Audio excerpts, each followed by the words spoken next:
Comment ils vont mes jeunes traders? Comme tous les jours, je te partage ta veille fondamentale en 90 secondes pour être meilleur sur les marchés financiers. C'est parti. Un peu de vert sur les marchés financiers, ça fait du bien après une semaine rouge.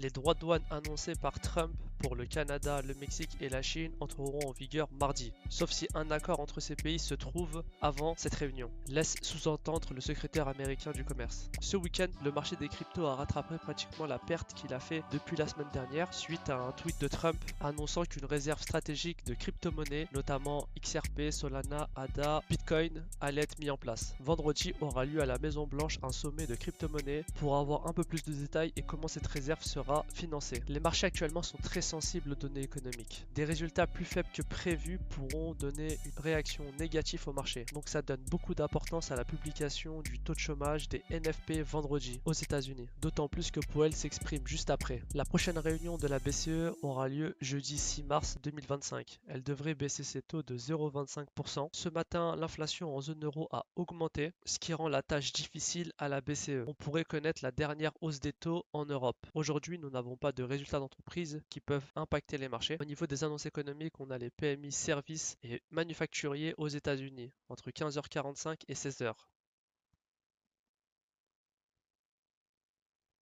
Le VIX et le VDAX sont en haut de range, donc la volatilité pourra être assez haute cette semaine. Tu as maintenant toutes les informations importantes pour faire une bonne session de trading. Je te dis à demain. Ciao.